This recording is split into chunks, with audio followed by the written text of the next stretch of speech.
Yooyaa harka fuunee kabajamoo daawwattoota Egrenews Network oduusaa kana qabannee isiniif dhiyaannee jirra. Oduusaa kana waliin ana Beenya Gammadaati. Duraan dursaa aangafoota oduu. Doollee Oromiyaa keessa bilxiginnaaf waraana isii haxaawanii baasuu eegalu ajajan waraana bilisummaa Oromoo waliigalaa Jaalmarroo Dirribaa beeksise. Kufaatiin bulchiinsaa Dr. Abiy Ahmad Oromoo ganuun nafxanyaatti michoome lafa Tigree mure Amaaraaf kennuun immoo daran isa awwaale jedhu hayyoonni Oromoo.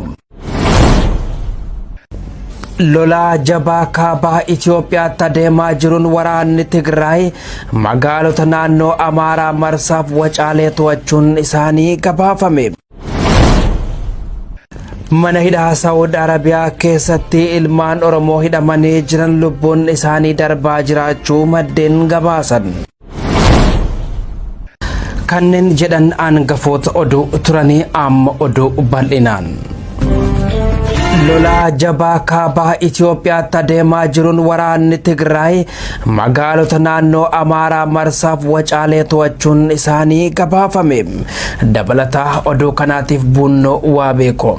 Walwaraansi garee mootummaa Itoophiyaa fi loltoota Tigraay gidduutti adeemsifamaa jiru kan durii caalaa jabaa ta'uun ibsame. Gama biraatiin waraanni Tigraay magaalota naannoo Amaaraa marsaa fi wucaalee to'achuunis dhaga'amee jira. Gareen baroota 27f waliigaluun lafee fi foon lammiilee biyyattii nyaataa turan diina walitti ta'uun dachee gaarreenii fi qoraattiin guutamte kaaba Itoophiyaa irratti walaleelaa jiru. Erga mootummaan Itoophiyaa lola uummata Tigraay irratti labsee booda saboonni biyyattii bakka lamatti wal qooduun kanneen mootummaa garee kashlabbootaa fi kiraay sassaabdota duriitiin ijaarame PP deeggaranii fi kanneen sirna federaalizimiitu diigamaa jira jechuun gareelee jijjiirama sirnaa morman gidduutti wal waraansa loltoota garee lameenii caalaa wal waraansa arrabaa deeggartoota garee lamaaniitu siyaasa biyyattii unkateessaa ture. Hoggaan muummicha ministeeraa duraanii Mallas Zeenaawwii du'aan boqotan walaloo ijjina isaa Mallas jedhu barreessuun gootummaa fi gaarummaa obbo Mallasaa ibsuuf boo'icha aartiin deeggaramte bu'aa kan ture muummicha ministeeraa Abiy Ahmed waraana jechoota juuntaa fi waraabeyyi guyyaa jedhamaniin garee isa hojjechiisaa ture mul'iceesse. Kongaraan otoo jiru wal waraansi kaaba Itoophiyaatti raawwatamaa jiru kan durii caalaa ho'uun dhukkee walirraa kaasaa jiru. Lukkuu dhibamteef sangaa hin qallu jechuun lammata gara Maqalee fuula keenya hin deeffannu jedhanii kan turan muummeen ministeeraa Waaqayyootu na muude jedhu Abiy Ahmed erga magaalaan Waldiyaa harka warra TDF seentee booda loltoota isaa samii fi lafoon bobbaasaniiru. Haa ta'u malee wal waraansa galgala kaleessaarra kaasee hanga ganamaarraatti taasifameen loltoonni Dr. Koronel Looret muudama waaqaa Abbaa Idaamuu Nugus Abiy Ahmed harka kennachuun gareen TPLF magaalaa marsaa fi wucaalee to'atee jira.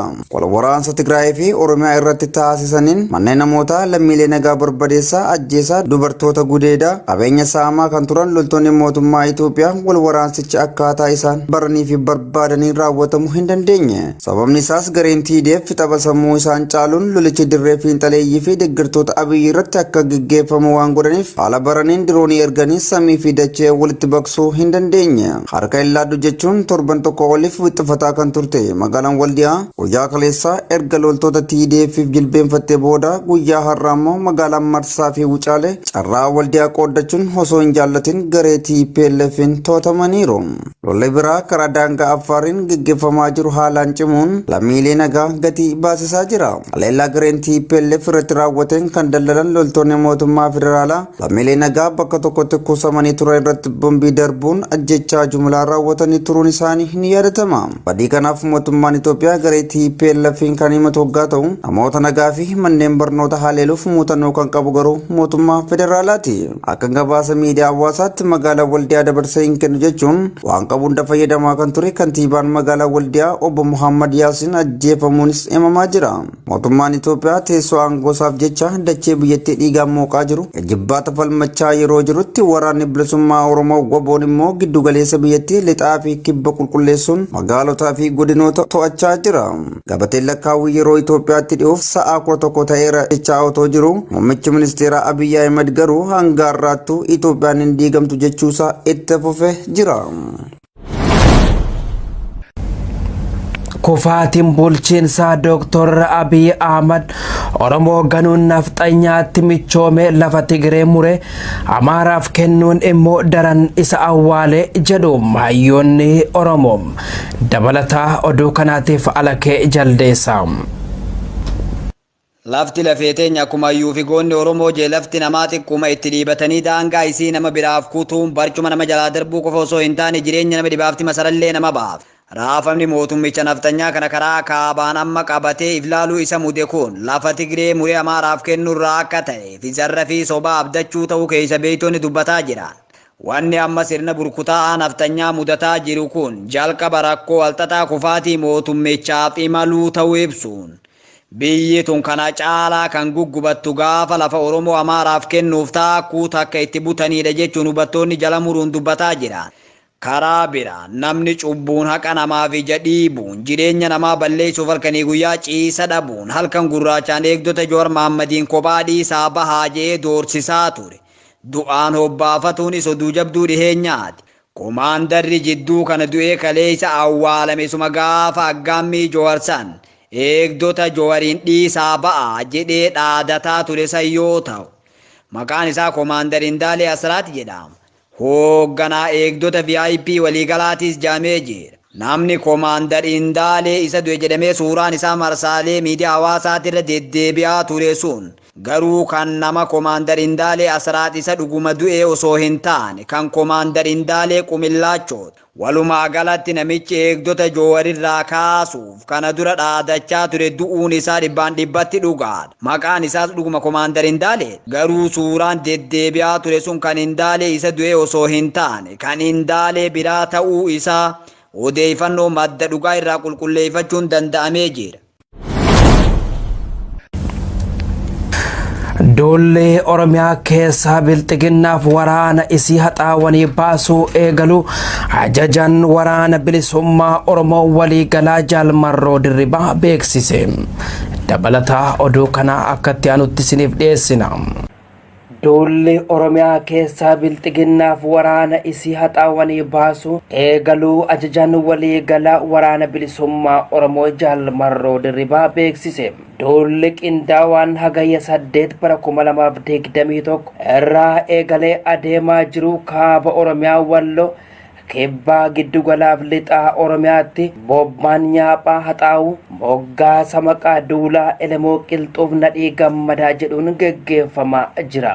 Bobbaa ammaa kanaa kan addaa taasisu zoonileen cuftii wal faana al takkaan ka'uudhaan gabrummaatti xumura gochuufi jedha. Akkasumas aanaaf gandoota bakka waraanni bilisummaa Oromoo waboon to'ate caasaa bulchiinsaa uummataa ijaaraa jirra jedha. Deetii bara 2021 irraa kaasee waraanni bilisummaa Oromoo zooniilee hundarra jiru akka waraana bilisummaa Oromootti bobbaa eegaleetu jira. Egaa kanaan duras waraanni bilisummaa Oromoo bobbaa marra jira, lolumarra jira. Kamiila nagaa ka adda taasisu waltakkaa yeroo tokko gabrummaa hundee buqqisnee xumura itti gochuu rakkoo dararaa Oromoon keessa jiru yeroo xumuraaf guduunfuuf ka jedhuuni zooniin hundiyyuu bakka jirurraatii bobbaa wal fakkaataa gaggeessuutti ka jiru. Bobbaan kallattii sadii ka adeemaa jiru. Bobbaan kallattii Finfinneetii zoonii giddu galeessaa dabalatee hanga lixaatti jiru duula bobbaa Jaallaggasaa Wajiiti. Akkasumas kallattii Finfinneerraa zoonii kibba bahaa hanga kibbaa dabalatee ka adeemu immoo bobbaa duulaa Nadhii Gammadaa fi elemoo qilxuubii. Akkasuma ammoo Finfinneerraa gara kaabaa kan isee Walloo dabalatee jechuu bobbaa haala dhaamneetu jechuuf adeemu jiru. Akeekni bobbaa kanaa egaa akkuma silesii ibse gammatti xumura gochuu kallattii jiru irratti ammoo waraanni bilisummaa Oromoo zoonii jiru irratti aanotaa fi gabbinoota akkasumas kallattii keessa socho'u hundumaa to'achuu diina achi keessaa qulqulleessuu lafa dhuunfachuu uummata dhuunfachuu bulchiinsa uummataa ammoo diriirsaa adeemu. Bobbaan kuni kallattii kanaan akkaataa kanaan maqaa sadiin socho'aa jiru kuni yeroo gabaabaaf deemsifama.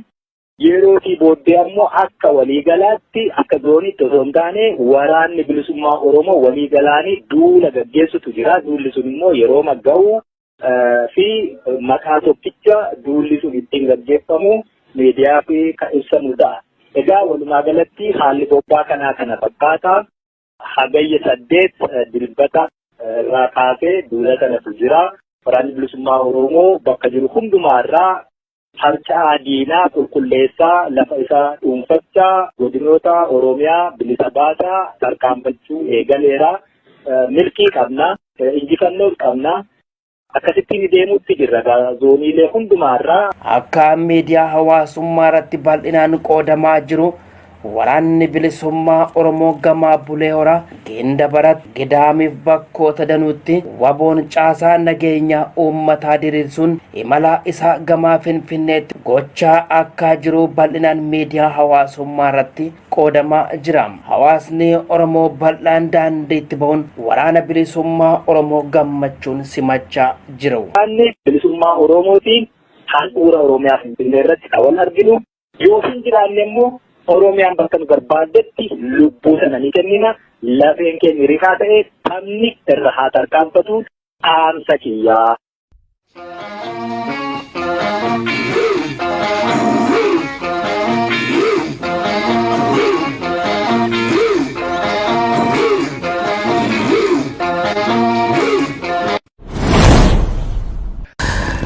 Mana hidhaa Saawud Arabiyaa keessatti ilmaan Oromoo hidhamanii jiran lubbuun isaanii darbaa jiraachuu maddeen gabaasan. Dabalata oduu kana akkatti aanutti isiniif dhiyeessina.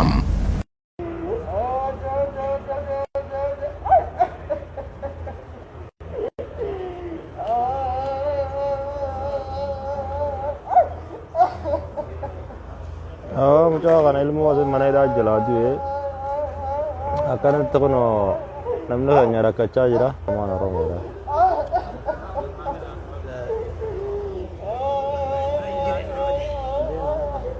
Akkanatti kunoo mucaa kana ilmoo mana hidhaa xariiqa Harjiitti yaalaa duutee jirti. Amma yaalaa duutee itti bilbilanii itti himanii warreen ilmoo itti kanne akkanatti rakkina garaagaraa keessa jirra jechuudha.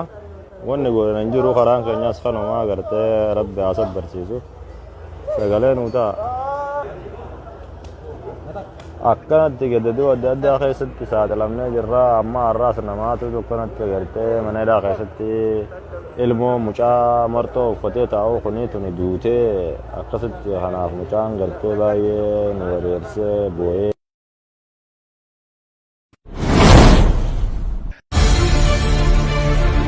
Anaan kan nade sidhamuu nama biraadha. Maaloo awwaaluma kana dhaga'uun barbaadame.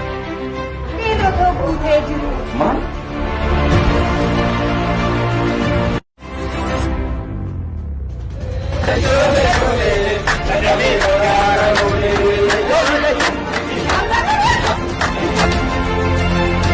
Dhaabadheen immoo du'e akka hin daanqotanii morma ishii micciiree ta'in allayyaatti gad ishee darba. Wabsan ture kana booda boqool qabattee nun ilaala. Ija koo dura tajjeessan. Qineensi nama.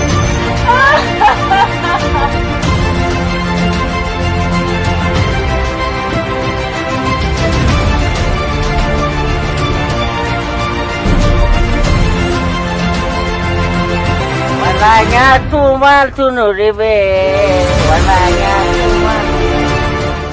Beeksisa diraamaa mata dureen isaa lafaaf lallafa dheeraa imalee haga manaatti isiniif dhufe kanarra qooda fudhadhaan dhaamsa keenya. Hayyeen kabajamoo daawwattoota Egeree Niwus Neetwork oduunsaa kanaaf qabannee isiniif dhiyaannee asirratti goolamnee jirra. Ogeessi kaameraaf suur sagalee Bunnoo Waabeekoo akkasumas teeknishaanonni istiidiyoo HNN Badrii Abdoof Gammadaa Suutees nu waliin turanii qophii keenya HNN nafan waliin turtii gaarii.